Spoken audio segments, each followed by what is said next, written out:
Today we're going to continue in section 2.6 and learn how to use the nspire graphing calculator to find a line of best fit, find the equation for the line of best fit, and find the correlation coefficient R for a set of data.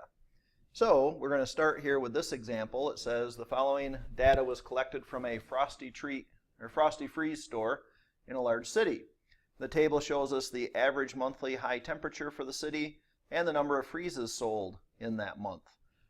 And so what we want to do here is use our nspire calculator to help us find this information. We want to find the linear equation that best fits the data. We want to describe the correlation based on our scatter plot, and we want to find the value of R. Okay, so to begin, we're going to go to our calculator and we're going to enter our data. Now, when we go to our calculator, the first thing that we want to do is we want to open a new document. So you want to go to your home button, press new document, okay? If it asks you to save whatever was there before, just say no. And then we're going to start by adding what's called a list and spreadsheet page, which is number 4 on the list. So this looks kind of like an Excel spreadsheet. And we're going to begin by going up to the top of that spreadsheet. We're going to label column A. So we're going to go ahead and type in using the keypad. We'll use temp for temperature. So we'll type T-E-M-P.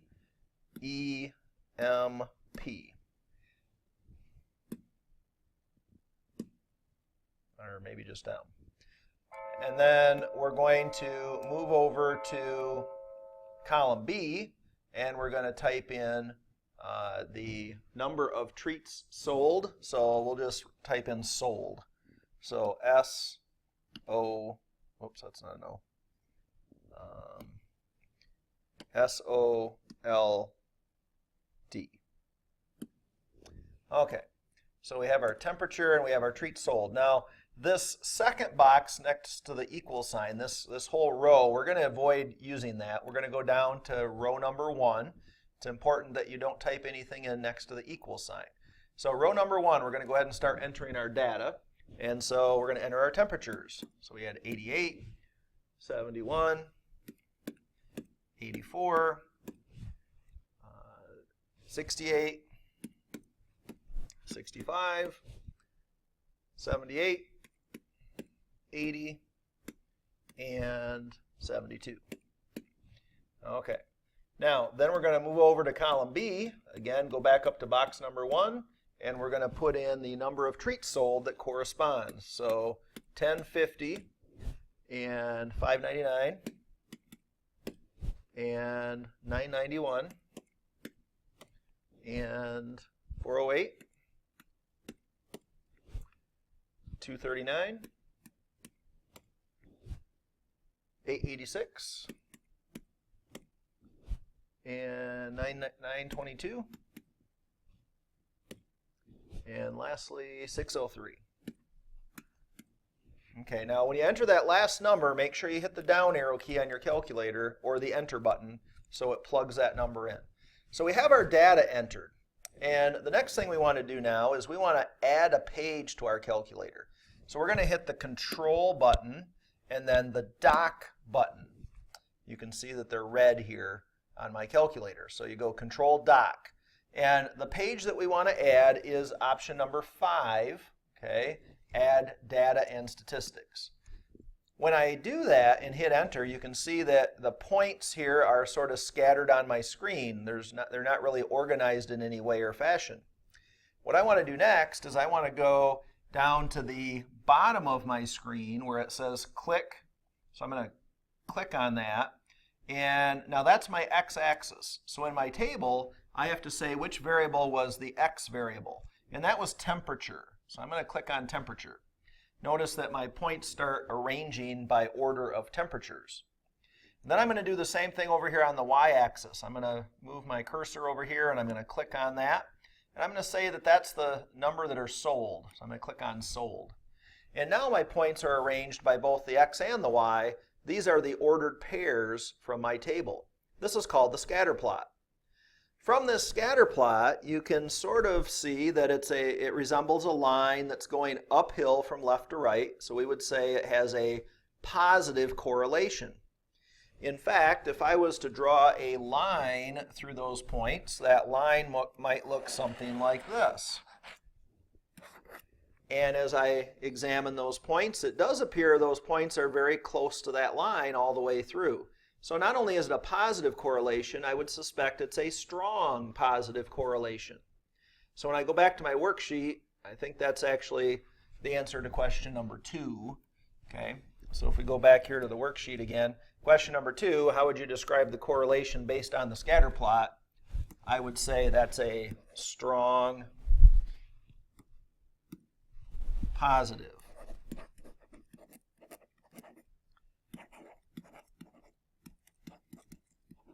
Okay.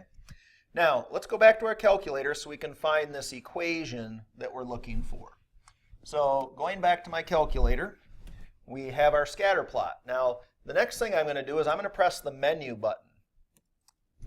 Again, it's red here on my calculator screen, and we're going to choose option number 4, which is Analyze. And then if we look at option number 6 on the menu that pops up, it's called Regression. That's what it's called to find this best fitting line. So we go number 6.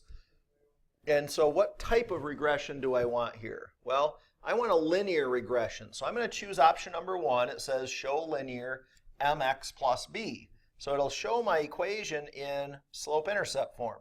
So I just hit number 1, and right on my screen, it's going to give me my equation. Now, we're going to want to round these numbers off a little bit.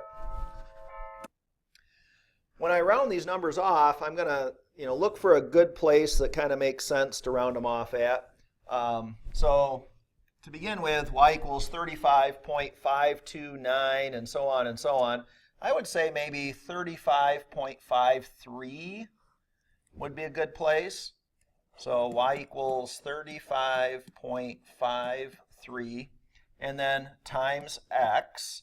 Now notice it says plus a negative, so actually that's a minus when I write it on my paper.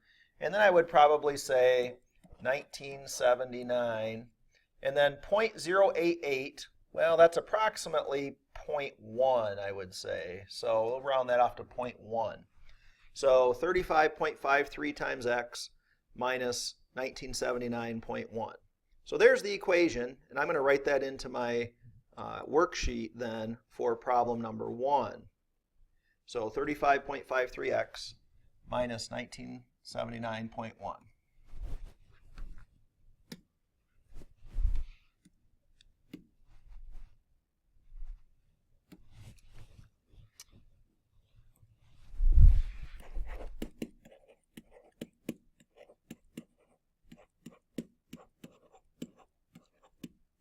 Okay, now number 3, the next thing I want to do, it says find the value for r. That's my correlation coefficient.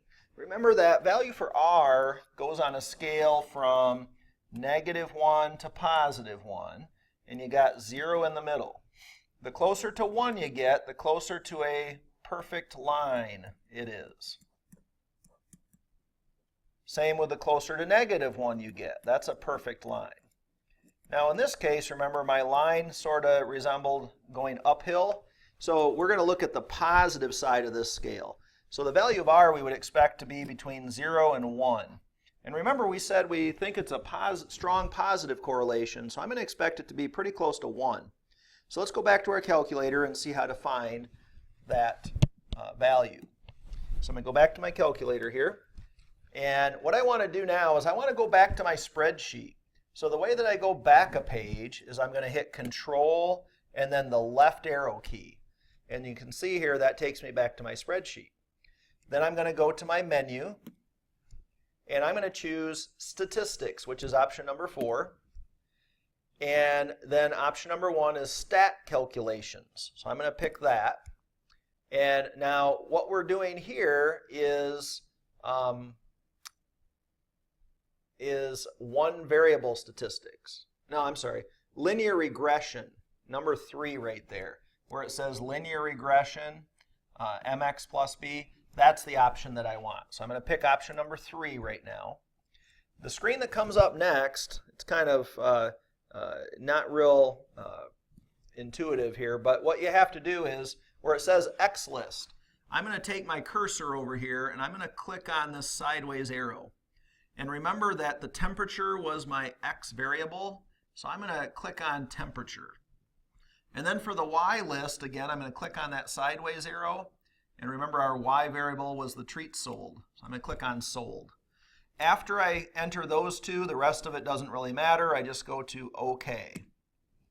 And when I do that now, you can see on your calculator here, we have some statistics that are shown. We have this R squared, R, something called a residual, okay? It's the R value that we want. So again, that's this number right here. So pay attention to what that is. That's approximately 0.97. And so again, that's pretty close to 1. That proves that this is a pretty strong positive correlation. So that's how we do this with the calculator. Again, we can find our best fitting equation for the best fitting line by using our list and spreadsheet page. Then we, after we do that, we add a data and statistics page to that. We show the scatter plot by clicking on the X and the Y axis and assigning our variables. And then through our menu, we can do a linear regression to find the equation. Then if I go back to my spreadsheet, I can, through my menu, I can do statistics, analyze statistics, and then linear regression again, and it'll tell me what the value for R is. So that's how we go through that problem. I realize this is just one example. In class here we'll be practicing several more examples. But you will be expected to know how to do this with your calculator for the test on section 2.6.